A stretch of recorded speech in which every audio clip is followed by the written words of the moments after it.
Hello everybody, welcome to a new episode of the Dissenter. I'm your host as always, Ricardo Lopes, and today I'm joined by Dr. Arvid Ågren.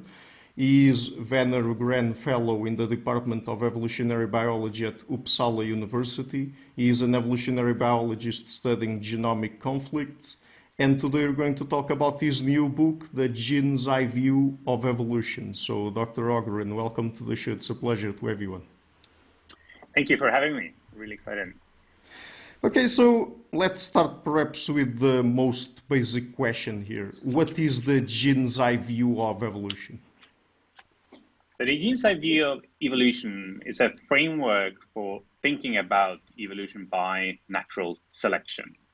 It's a way of thinking that kind of turns the classic explanation somewhat on its head.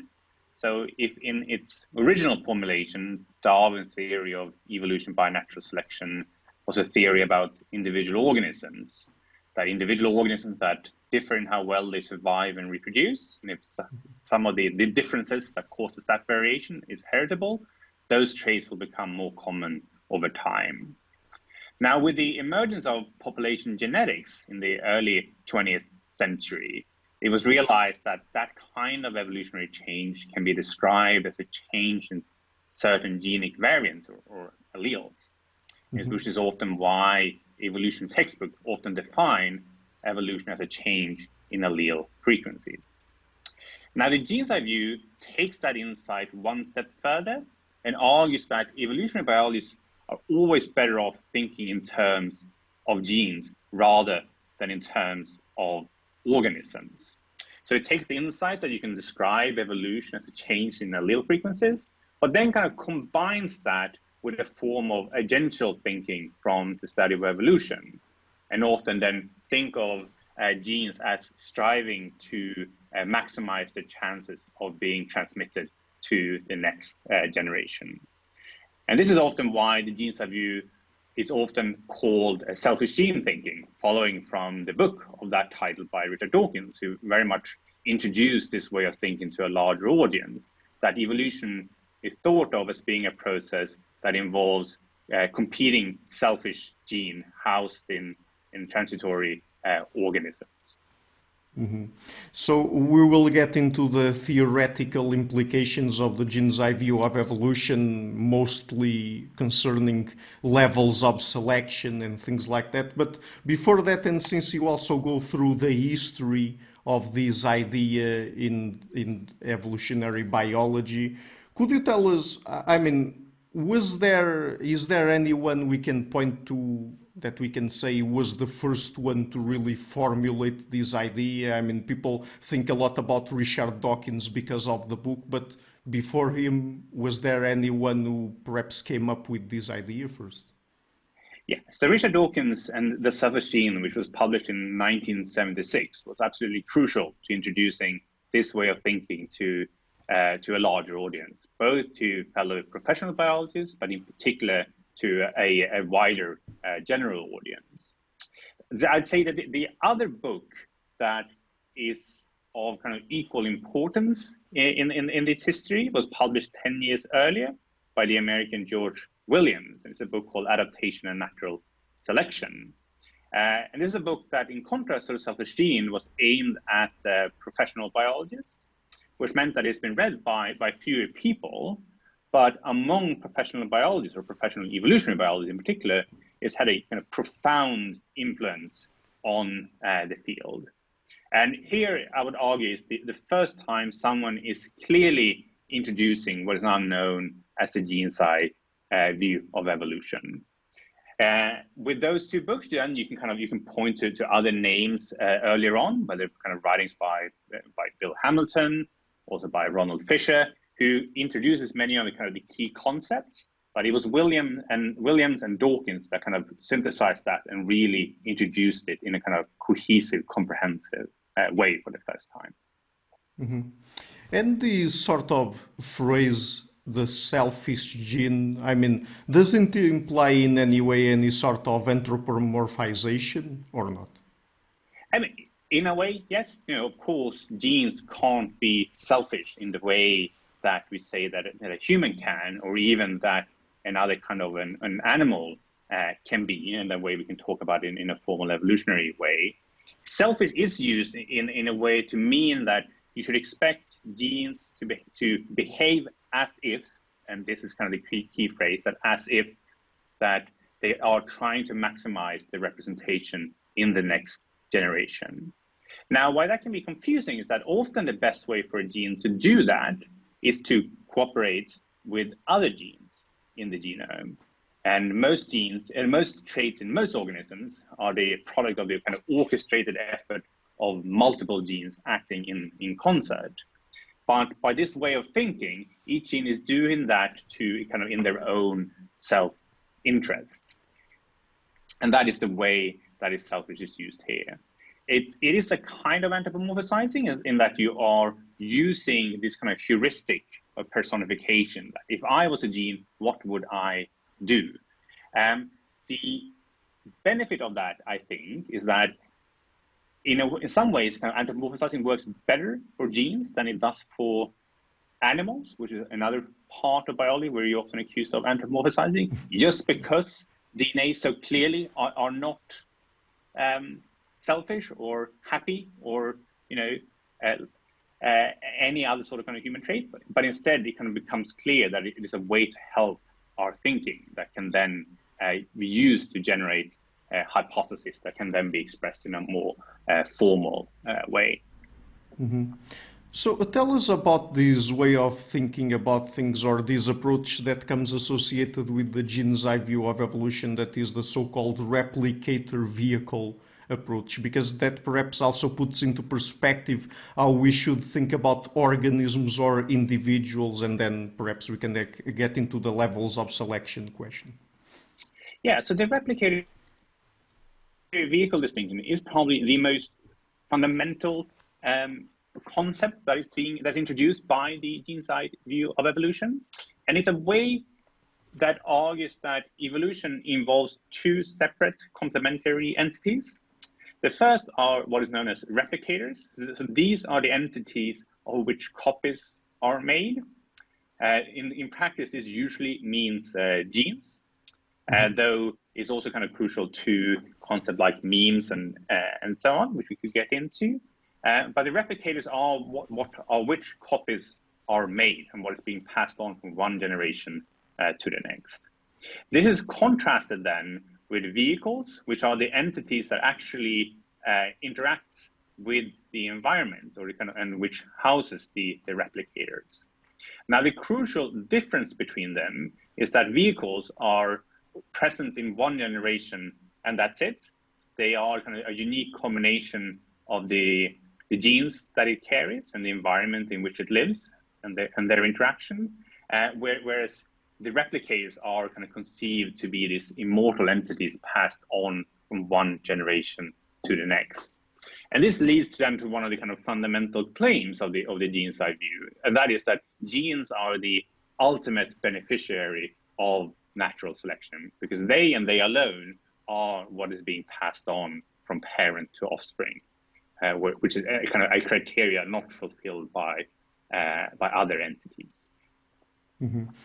So if we are to accept this view, then, and perhaps in a bit we can get into the question of whether the gene's eye view of evolution is really widely accepted by evolutionary biologists or not, but if you accept it, how do you approach debates within the realm of levels of selection? I mean, does it still make sense to try to understand things from an individual perspective, from a group perspective, or not?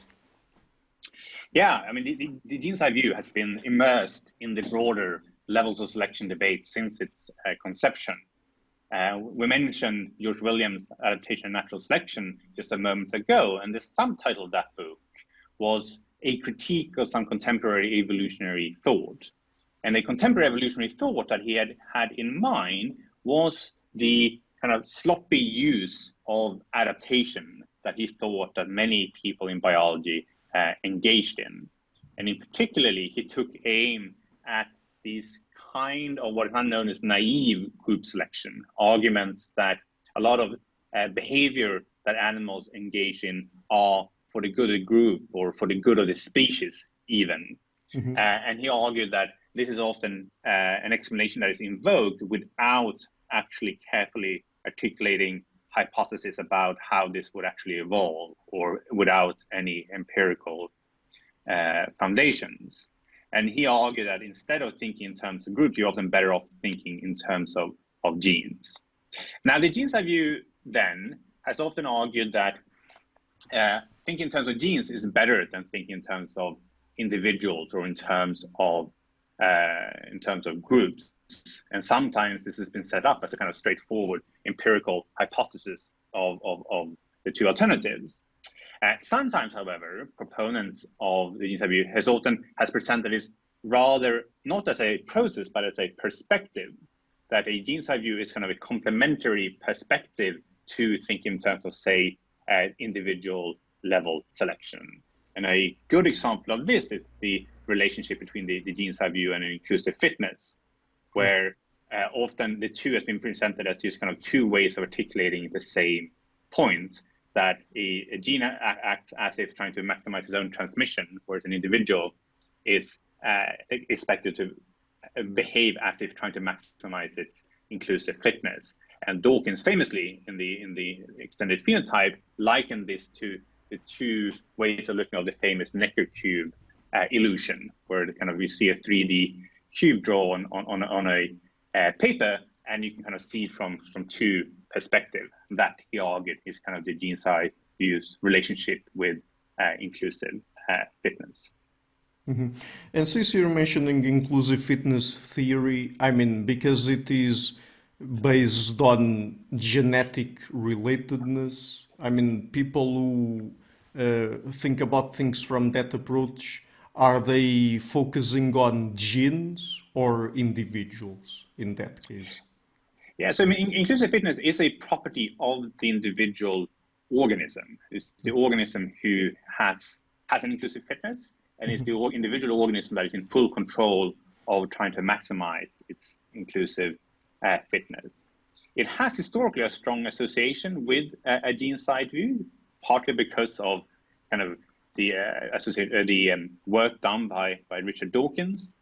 Indeed, probably the very first time that he or someone else used the term selfish genes, or the metaphor that genes should be expected to behave selfishly, comes from his own notes when he was still a graduate student and stepped in to do the lectures on animal behavior when his PhD advisor was away on sabbatical.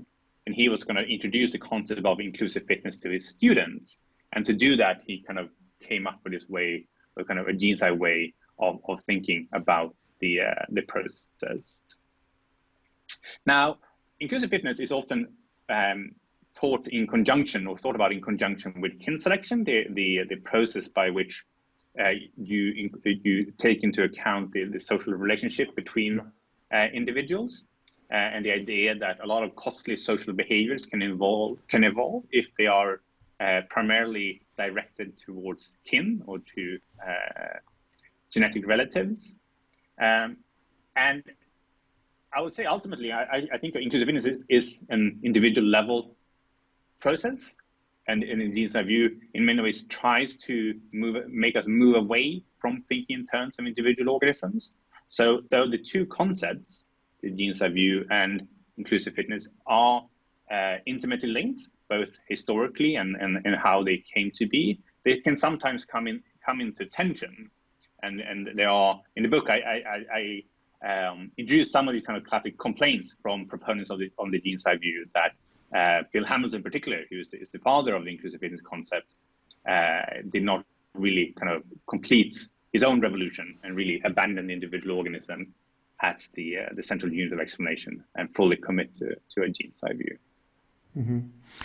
And particularly about group selection, I mean, do you think that there's any version of it that would make sense for people who adopt the gene-side view of evolution? Because, I mean, I've had some group selectionists on the show, and some other prominent ones like E.O. Wilson more recently. For example, I remember reading in his book, The Social Conquest of Earth, something that I can't really properly evaluate myself because he talks about mathematical models and comparing the evolution of particular traits from a kin selection / inclusive fitness perspective and from a group selection perspective. And he says, for example, that for some of them group selection is better fit to explain them, but then we have some issues there because for groups, I mean,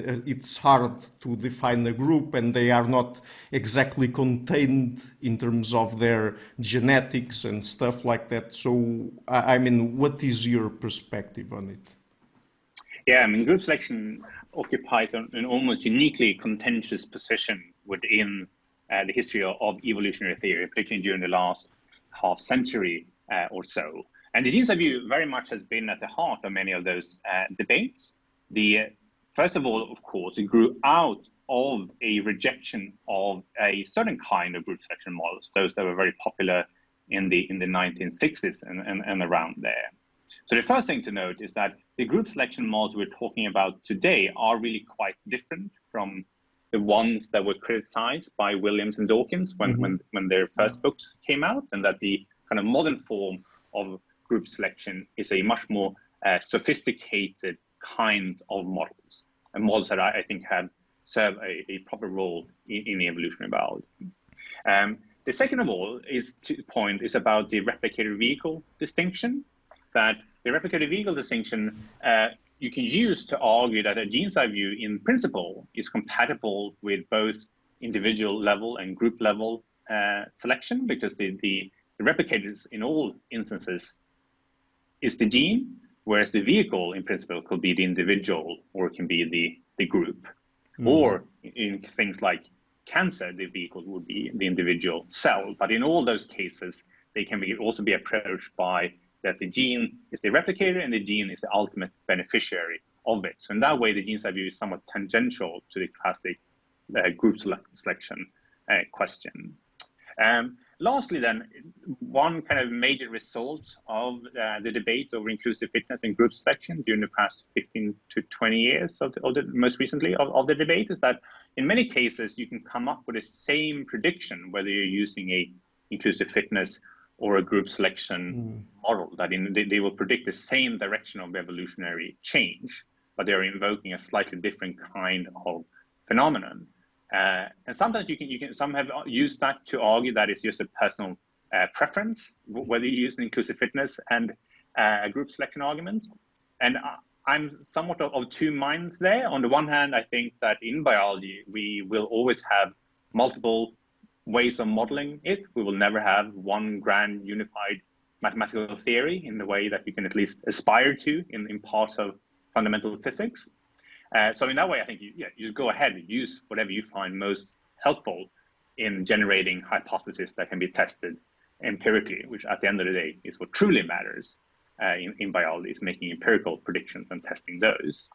At the same time, I think that is a little bit of a disappointing attitude, that we should strive to come up with models that are kind of causally unified, that just because you can come up with the same prediction in an inclusive fitness model and a group selection model doesn't mean that they're causally the same. They are making different claims about the world. And I think we should make some effort to try to understand how they interrelate. So in summary, I would say that group selection has a role to play in modern evolutionary theory. They can be properly done, and they often are at least as sophisticated as any other kind of mathematical model. But I think that there's an interesting debate to be had how they relate to other kinds of mathematical formalization, and in particular kind of how they fit together with inclusive fitness models, which has been so tremendously successful empirically over the years. Yeah, I think that's why I mentioned mathematical modeling and the book by E.O. Wilson, because, yeah, we get really into that issue that sometimes it seems that for many traits, if you approach it mathematically from an inclusive fitness theory perspective or a group selection perspective, you get more or less the same results. So, I mean, at the end of the day, if you are able to make predictions and test them empirically, perhaps the issue then is more theoretical, perhaps in terms of how you explain things from an inclusive fitness versus a group selectionist perspective. Yeah, I think sometimes there are, you can view these different kinds of models as different ways of carving nature at its joint, that depending on how you model the world, different things will stand out, and that will always be a good thing in such a messy field as biology. But it is also a debate that has been has suffered from that people mean different things by the same words. It's like down to the very basic meaning of what a group should be and how you measure group fitness. Today, when we say that this is a group selection model, we often measure fitness not at the group level per se, but in terms of individual levels, how many offspring individuals have.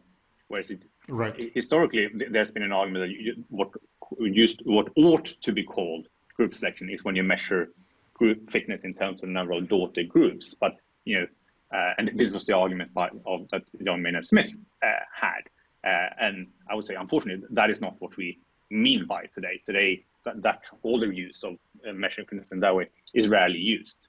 But most often, when people say that they have a group selection model, they have a model that is where you account for some levels of group properties, but still measure fitness at the individual level. One last thing I would add, I think, is that this debate has really benefited during the last 25 years or so of the major transitions perspective that introduced by John Maynard Smith and Judd Murray in particular, that that all levels of life you have had these transitions from entities that were previously able to survive and reproduce on their own can now only do so as part of a larger whole. For example, and a major example of that would be the evolution of the multicellular organism from freely replicating cells. And there, of course, you can think of the multicellular organism as a form of cellular group selection, but most of the time we don't express it that way. But on some level, we used to have things that were reproducing individually and now only do so in a group. And I think that has really kind of made us view this debate in a whole new light. Mm-hmm. Right. So before moving on to some other specific topics, let me just ask you perhaps a couple of general questions. Is the gene's eye view of evolution generally accepted by evolutionary biologists? It's an interesting question. I mean, I would say most people think of it that it has at least some use in evolutionary biology. One story I think perhaps that can illustrate is that a key reason for me wanting to write this book is that when you ask people about their views on it, you ask colleagues in evolutionary biology about it, you quite often get two rather different replies. That some will say, yes, the gene's eye view is the only way or the main way to think about evolution, and everyone knows that. And then you go and you talk to another group of colleagues, and they say, "Oh no, the gene's eye view was debunked in the 70s," and everyone knows that. And in that kind of contrast, which is a contrast that you don't only find among professional biologists, but also among lay people, that there's a concept that has strong supporters and fierce critics, both among professionals and among general readers. It isn't that that intersection that really got me interested. So for me, it really came out of that. I did my undergraduate training in Scotland, in the UK, where the gene's eye view, I would say, traditionally has been rather strong. Is perhaps the stronghold of it then I came to North America, where alternative perspectives have played a much more prominent role. So when I first started hanging out as a graduate student with friends and fellow graduate students who came from the US and from Canada, who had turns out a rather different point of view than I did on many of these kind of major theoretical questions in evolutionary biology. And it was in those very stimulating and fun debates that my interest in this kind of questions grew out of. So I can't give you, I'd say that in general, people see at least some role for it, but whether they see that as the major way, I think is an open question. And I mean, indeed, I think it would be quite fun to do this kind of formal, proper polling on this issue, and on many issues in evolutionary biology. Evolutionary biology is a fascinating mix of debates that can be settled quite straightforwardly with empirical data, and certain debates that are more of this variety of how we kind of general frameworks, which aren't really, is not going to be a brilliant experiment or a super fantastic mathematical model that is going to sway people one way or another on this in a really decisive way. Yeah. So let me ask you then, when it comes to alternatives to this approach and way of thinking about evolution that people point to, what are the strongest ones? I think the strongest kind of rival framework is the one that stems from the conditions for evolution that was first developed or kind of majorly developed by Richard Lewontin, that he argues that you need 3 ingredients for evolution by natural selection to occur in a population, and that is that you need to have variation that is linked to you need to have variation that needs to be heritable and needs to be linked to fitness. And if those 3 are satisfied, then this population of whatever that is can evolve. And this is an entity that can be made of individuals, it can be groups, it can be cells, or it can be genes. And there's no reason to privilege one level or the other, that any system that satisfies these 3 requirements is going to evolve. And this has then kind of been similar. Other people have developed similar accounts. Perhaps the most sophisticated of those is the philosopher Peter Garfield Smith's Darwinian populations, which is a way of trying to articulate this in this kind of Darwinian populations, that as he calls them. And I'd say that in some ways you could argue that this is is a better way of thinking, because it only involves one sort of entity. You don't need to have both the replicator and vehicles, but it's just one entity. It also emphasizes that heredity need not include replicators. What you need is just that you have a correlation between parent and offspring, right. And how the mechanism of how that heredity works is not fundamental. You can develop an account that involves other kinds of hereditary mechanisms. I would say that on this planet, in the way that life functions here, the replicator vehicle distinction has many good things to offer. But I think you can also concede that this Lewontin condition, this Lewontin approach can be said to be more general at the end of the day. Mm-hmm. Does the Gin's view of evolution connect or relate in any way to adaptationism? Oh, I think yes, very much so. I think the Gin's view grew out of a tradition in evolutionary biology that takes adaptation to be the central problem that the theory of evolution needs to explain. That it is in order to kind of explain what the appearance of design, that is what the theory of evolution really, that kind of was its major achievement, that it provided a naturalistic account for how a purely mechanistic process such as evolution can account for this striking feature of the living world. So it kind of, I would place it firmly in that strand of thought within evolutionary theory. Mm-hmm. How does it make sense of phenomena like pleiotropy and polygenic traits? Yeah, so I mean, so to start with pleiotropy, that one gene may have different phenotypic effects depending on, say, the environment or when in the life cycle the gene is being expressed. For example, they may have one effect early on in the life cycle, or a different one, sometimes even in the opposite direction later on in the life cycle. So some have argued that the genes have used struggles to account for these kind of environmental effects. If we zoom out a little bit, I think there's some truth to that it's like the genes have works at its best when the interactions between are somewhat are rather simple. For example, they are kind of additive, as they say, when the phenotypic effect is simply the sum of the different loci involved, and it's kind of insensitive to the environment. That being said, I think the genes have can handle both pleiotropy and any kind of polygenicity. So when a phenotypic trait is a product of multiple genes. So one thing I think that should be emphasized is that from under the gene side view, the whole concept of environment is conceptualized in a much expanded way compared to how we perhaps normally think about it.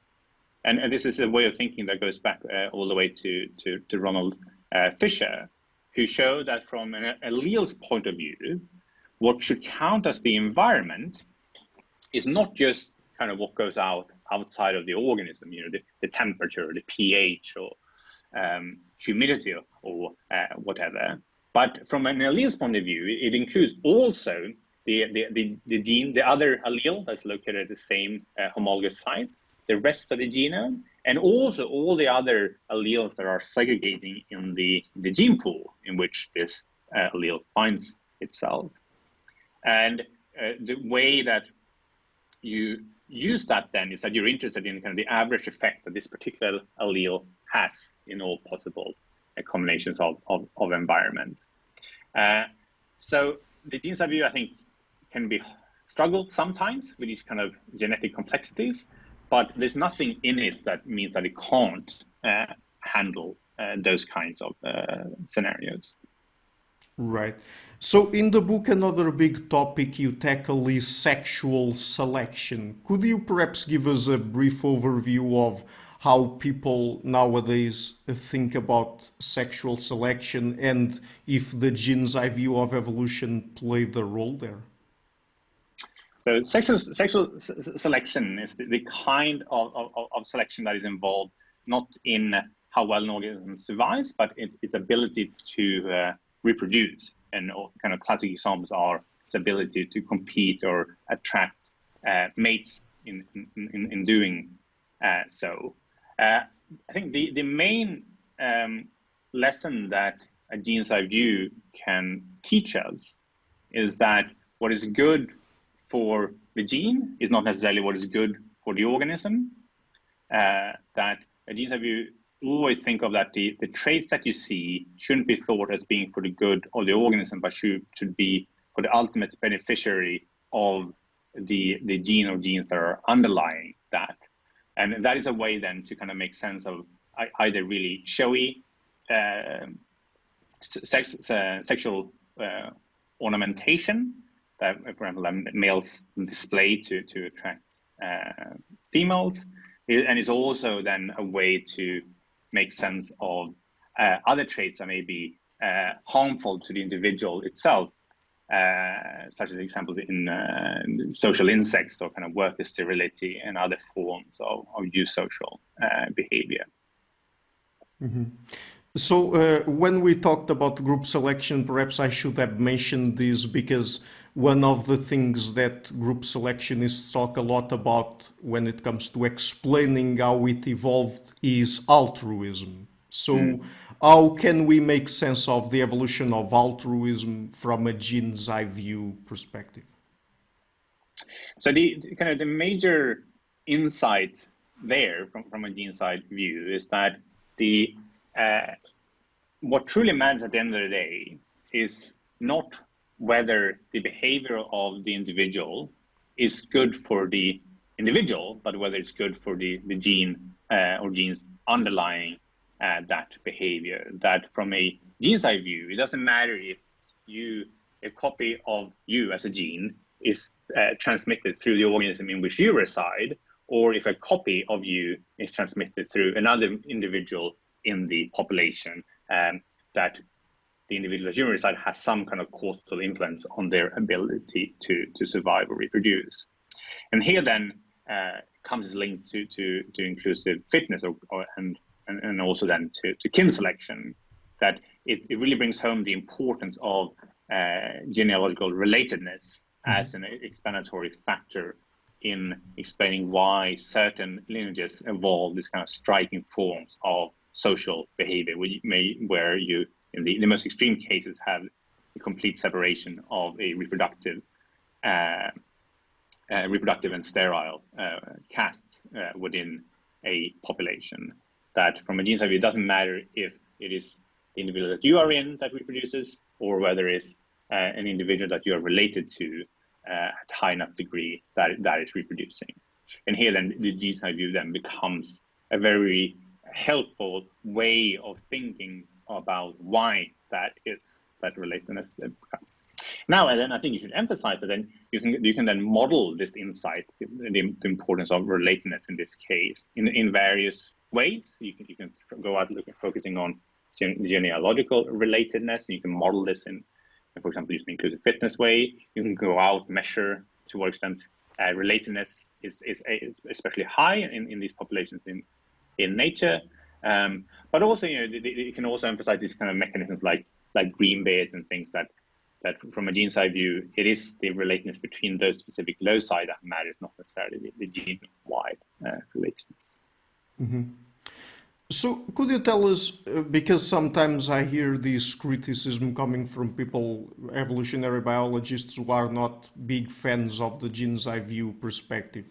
Does the gene eye view perspective ignore biological processes like development? I mean, because I know there's been lots and lots of debate throughout the decades between developmental biologists and evolutionary biologists, particularly when it comes to things like so-called genetic determinism and the role that genes play versus the environment or ecological conditions. So what would you have to say about that? Yeah, so I'd say evolutionary theory in general, and probably the gene side view in particular, has had a somewhat troubled relationship with development for a long time. And this kind of criticism from developmental biologists that contemporary evolutionary theory does not account for the complexities of development well enough goes back a long way, almost as back to the modern synthesis itself, that focus almost exclusively on evolution as changes in as evolution as a change in allele frequencies. The classic defense from the gene side view has been that the development and the questions that the gene side view answers and the questions that developmental approaches answer are different questions, so that they can't really be in competition with each other. That the gene side view argues that it is about what is being transmitted, and that often the questions about development are proximate and not about the ultimate beneficiaries of selection. And this term is used as a justification for what is now known as a black boxing development. I would say that in many ways that the gene side view is really good at highlighting certain parts of evolution by natural selection and how it interacts with genetics, but it does so by kind of ignoring other parts. So development, it doesn't really have a certainly great answer to it, more than that often that is not the part that matters. Then there is, I think, a separate question of how often details of development do matter for evolutionary outcomes. And there are certainly very thoughtful people who argues that it does, and that our kind of traditional evolution explanations put too much emphasis on genes, and that there are good reasons to think that genes aren't or shouldn't be considered as privileged during developmental processes. So yeah, yes, all that to say that yes, I think that the critique from developmental biologists is well taken, and it often has represented some of the most ambitious critiques, I think, of the gene side view. Mm-hmm.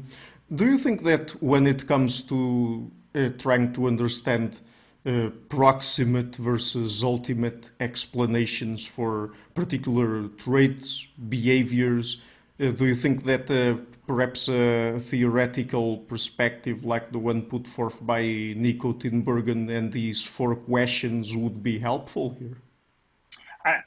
Oh, absolutely. I mean, generally rather in favor of maintaining multiple perspectives in the study of evolution, and to be clear that there are many complementary questions in evolution that are important, and that the crucial thing is a lot of debates can be moved forward just by clarifying that what questions we are talking about, and that often you can realize that you are indeed interested in slightly different kinds of questions. Maybe one of the different questions of Tinbergen's.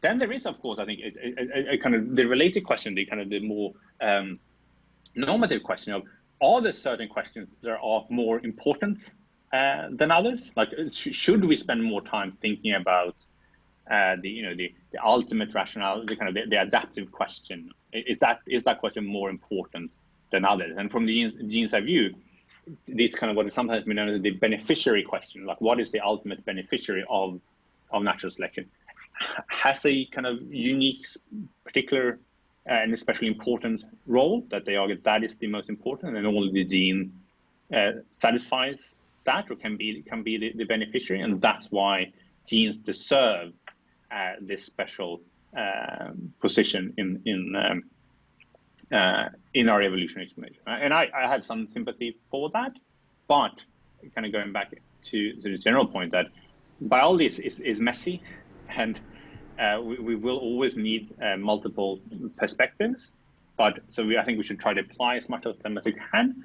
But we also do need to spend some time trying to think about how these different questions and models that then we may come up with, how they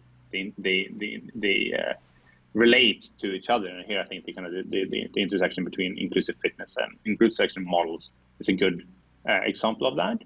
But also I think there's a debate to be had. Are certain questions more important than others? And we as a field ought to spend most of our time trying to answer that rather than others. Mm-hmm. So let's now talk a little bit about cultural evolution, because that's something that Richard Dawkins, for example, also tackles initially in his The Selfish Gene book, talking about memetics as a field. Do you think that the idea of meme and this approach memetics have been successful in terms of trying to make sense of culture, or human culture in this case, and cultural evolution? And that is an interesting question. I think memes, of course, has been a hugely influential. The concept of memes has been a hugely influential meme in of its own right. Mm-hmm. And I think memetic as a concept, my impression is that it was very helpful and important in moving the field of cultural evolution forward. It stimulated a lot of debate and got some really enthusiastic supporters, people like Dan Dennett and others. But it also has been many critics of it, which is also, I think, can be a very helpful thing for a field, because it moves the field forward.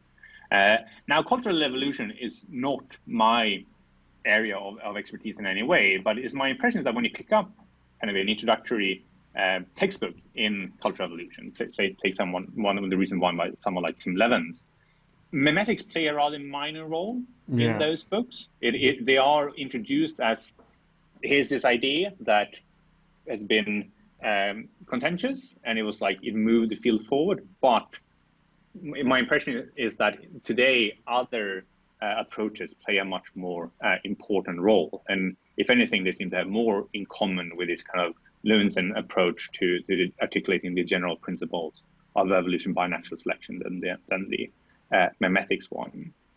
I perhaps should say that the way that memetics originated is that, so this is in the last chapter of the first edition of The Selfish Gene, where Dawkins turns his attention to cultural evolution, having spent the first part of the book talking about organic evolution. And he wants to come up with a word that would kind of have the same role as genes do in the study of organic evolution.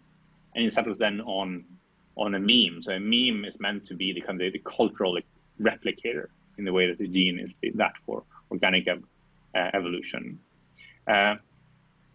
So there is a minor irony lacking here in the way that the concept of replicators is kind of introduced to free the concept from the kind of material constraints of what a gene actually is materially, so that you just think about the kind of these properties of replications instead. And memes is an example of kind of you take that insight into the realm of cultural evolution. And it seems though that a lot of the problems that memes run into as a concept are those that actually link back to the material basis of genes, that it's quite hard to figure out exactly what the equivalent of an allele is in memetics and how like the competition between different alleles is meant to work. And whereas this kind of question of, what counts as a gene in organic evolution arises, how long should a gene be, and so on. And even though the gene survey is somewhat agnostic about these details and quite comfortable with fuzzy edges around it, it is linked to proper biological processes like recombination and linkage and so on. Again, things that are hard to see exactly how they will work in the realm of cultural evolution. And it is my reading that in many ways it is the failure to translate those kind of insights into cultural evolution that has meant that memetics hasn't been able to have the same influence in the cultural evolution field as it has in the study of organic evolution. Mm-hmm. Yes, I mean, just to make a short comment here, because I don't want to push you too much on that topic, since you mentioned that you're not specialized in cultural evolution. But I mean, I've had people on the show like Susan Blackmore, who is one of the major figures in memetics, and then people from the so-called California School of Cultural Evolution. I mean, Peter Richardson, Robert Boyd, Joe Henrich, and others, and then on the Paris School of Evolution, like Hugo Mercier, and I'm going to have Dan Sperber later this year. I mean, it seems to me, at least from my reading and by the questions I asked them, that, for example, someone from the California School of Evolution, they have an approach that is much more theoretically robust than memetics. They are able to go around the question of what is really a unit of selection in cultural evolution. I mean, they don't have to tackle that question at all to be fruitful and productive. And I mean, and it seems to me that also they are able to generate hypotheses that are much more testable from a scientific perspective than memetics. So, I mean, that's just my comment. I don't know if you want to say anything about it, but I mean, at least personally, it seems to me that their approach is much more convincing than memetics.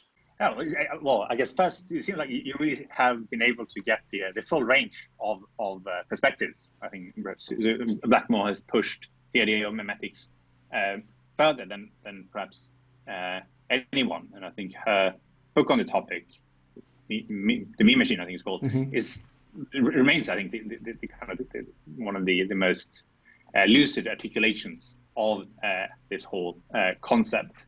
But I think I am with you that it is my impression that there are these other approaches, perhaps as represented by what you call the California School of Cultural Evolution, that has, at the moment at least, are dominating the field. Yeah. So perhaps just to finish, a couple more general questions. So Does the gene's view of evolution have anything to say about human nature? Because, I mean, this has been, whatever one means by human nature, this has been a very big topic in evolutionary biology, particularly since the introduction of things like sociobiology. So, Yeah, the gene's view very much came about just as these debates about human nature really kicked off again. I mean, evolutionary theory has always had a contentious or sometimes awkward relationship with debates about human nature.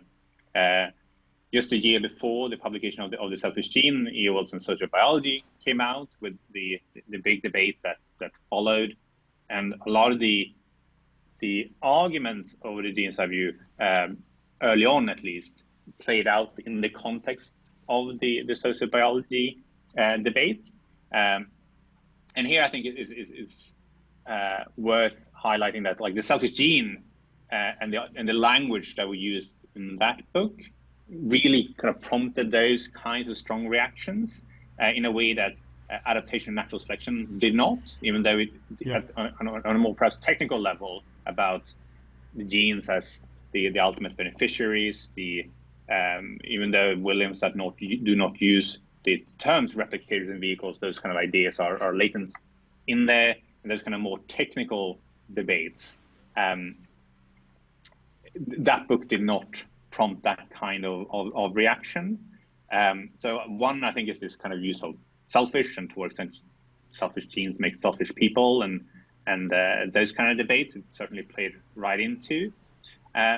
Perhaps one thing that's worth saying that both Dawkins and Williams had in common is that both had a rather bleak view on the universe in many ways. Yeah. That they thought, Williams famously described natural selection as a wicked old witch, that the natural selection often leads to very cruel outcomes, results in a lot of suffering, but that is then that observation in of itself means that we have very little to gain from studying evolution by natural selection to learn from how we want to organize our societies. And I think both Williams and Dawkins were quite clear on that point, that we will have to look elsewhere for inspiration for how to organize our societies.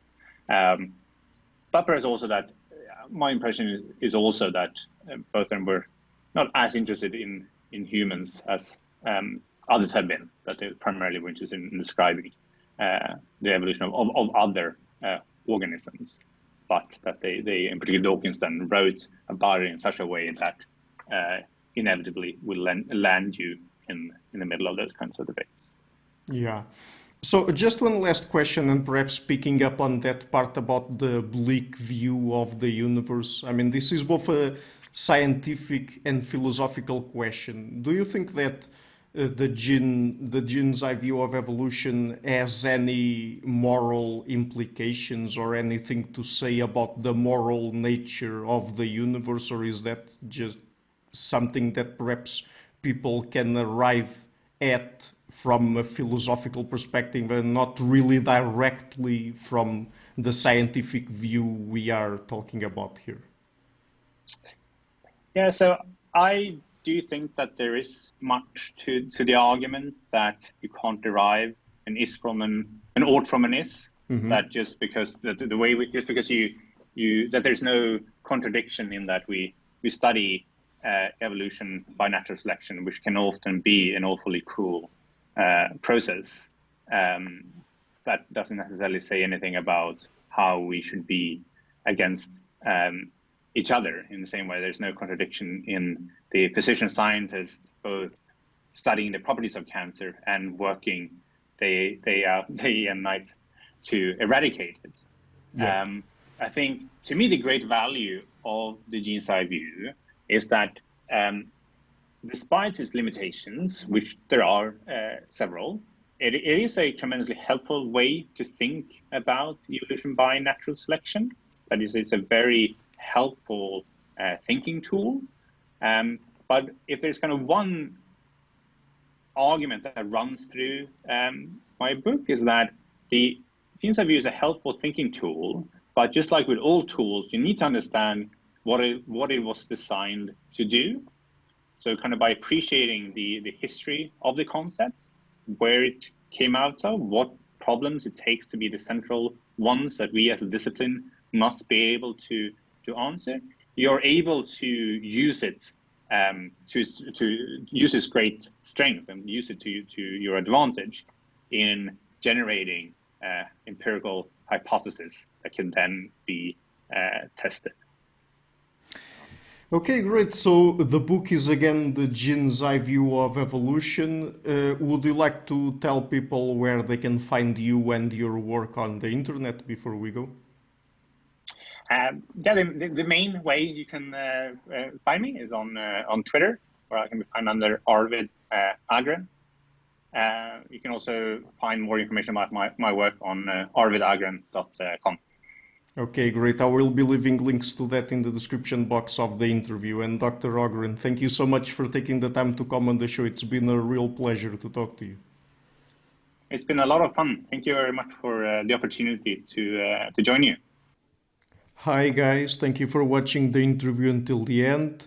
If you like what I'm doing, please consider supporting the show. It's thanks to people like you that it keeps running. I will leave links in the description box to Patreon and PayPal. Any amount, even just $1 per month, would already be a great help. Otherwise, and if you like what I'm doing, please share the interview, leave a like and hit the subscription button.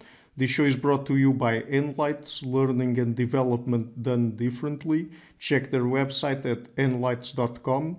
I would also like to give a huge thank you to my main patrons and PayPal supporters, Karen Litske, Anne Blanchett, Pererga Larsen, Lau Guerrero, Francis Ford, Ernst Frederick Sunder, Ricardo Vladimiro, Craig Healy, Adam Kessel, Olaf Alex, Jonathan Wiesel, Jacob Klinkby, Matthew Whittingbird, Arno Wolf, Tim Hollacy, Enrique Alenia, John Connors, Paulina Barron, Philip Force Connolly, Jerry Mueller, Herbert Gintis, Rutger Voss, Bo Weingard, Rebecca Newberger Goldstein, Dan Demetrio, Robert Windiger, Rui Inácio, Arthur Coe, Zup, Marco Neves, Colin Holbrook, Susan Pinker, Bernardo Seixas, Pablo Santurbano, Simon Colombo, Jorge Espinha, Phil Kavanagh, Corey Clark, Mark Blythe, Roberto Inguanzo, Michael Stormir, Eric Neumann, Samuel Andreff, Tiago Nunes, Bernard Ugni, Alexander Dunbauer, Fergal Cusson, Evan Bodrenko, Al Herzog, Don Ross, Jonathan Librand, Oslan Bullitt, Nathan Nguyen, Stanton T, Samuel Correa, Eric Hines, Mark Smith, J.W., João Eira, Tom Hummel, David Sloan Wilson, Yacila Des Araújo, Eden Solon, Romain Roach,